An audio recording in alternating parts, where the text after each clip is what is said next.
One day, Thomas was in the yard. Suddenly, he heard an engine whistling. Help! Help! A goods train came rushing through much too fast. The engine was James, and he was frightened. His brake blocks were on fire. They're pushing me, he panted. On, laughed the trucks.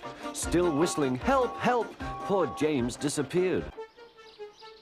James's driver and fireman were feeling him all over to see if he was hurt. Never mind, James, they said. It wasn't your fault. He rushed into a tunnel thinking how clever he was, but there was trouble ahead. Cinders and ashes, said Thomas. I'm stuck. And he was. He was too tired now to care where he went. I want to stop. I want to stop. I have stopped, he puffed thankfully.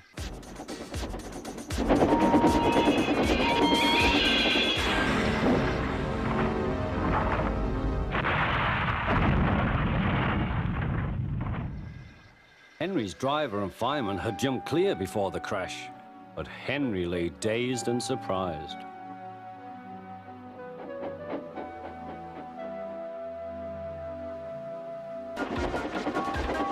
Through the station they thundered. Disaster lay ahead.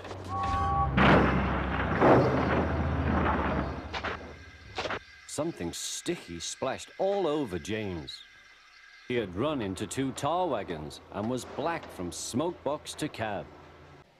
Gordon was cross and didn't care what he did. He waited till the table was halfway round. I'll show them, he hissed.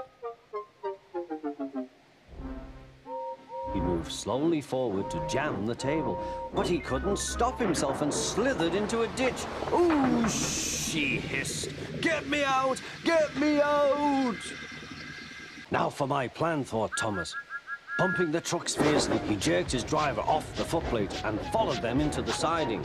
Come back, yelled his driver. Fire and smoke, said Thomas. I'm sunk. And he was. Those buffers don't look very safe to me. The last load poured down. Help! I'm choking, cried Thomas. Get me out! Percy was worried, but he couldn't help laughing. Thomas's smart blue paint was covered in coal dust from smoke box to bunker. Ha ha, chuckled Percy. You don't look really useful now, Thomas. You look really disgraceful. I'm not disgraceful, choked Thomas. You did that on purpose. Get me out. Suddenly, Percy found that he couldn't stop.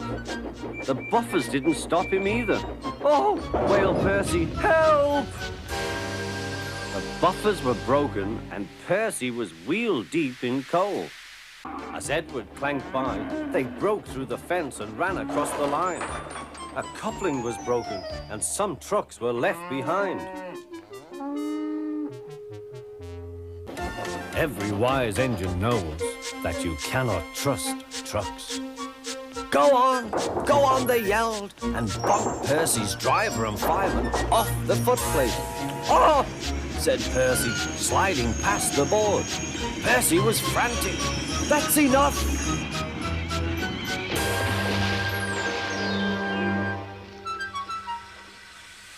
Percy was sunk.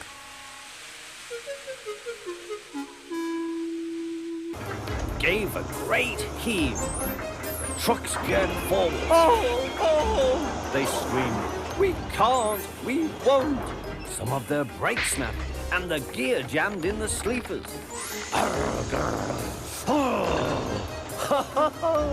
Chuckled Duck.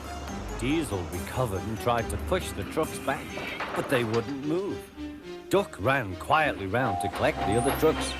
Thank you for arranging these, Diesel. I must go now. It's up to you now, Duck, cried the driver.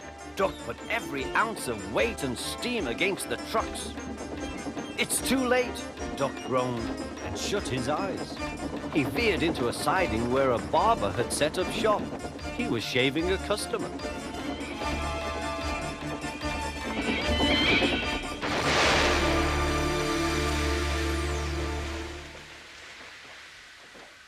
Spot Dougie, would you? Take that! Oh, oh, oh! Cried the van. The rails were slippery. He couldn't stop in time. The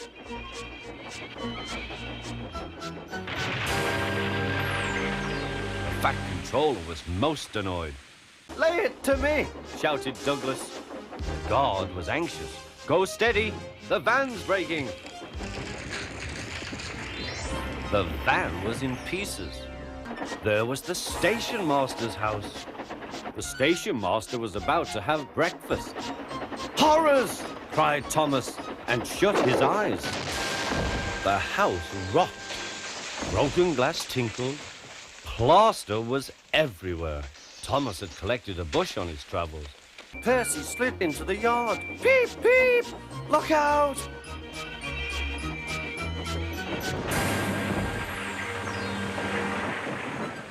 The brake van was in smithereens.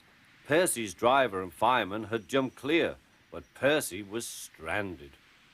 Suddenly, Edward's wheels slipped fiercely. With a shrieking crack, something broke. The crew inspected the damage. Repairs took some time. One of your crank pins broke, Edward, said his driver. We've taken your side rods off. Now you're like an old-fashioned engine.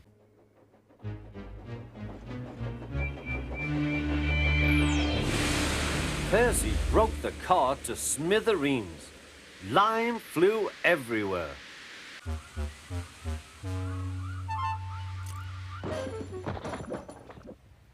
A crate of treacle was upset all over Percy. Thomas collected the tree safely, but large snowdrifts lay ahead. I mustn't be late, he thought. The Fat Controller is relying on me. Whistling bravely, Thomas tried to move, but he couldn't. There was worse to come. Poor Thomas was snowed under.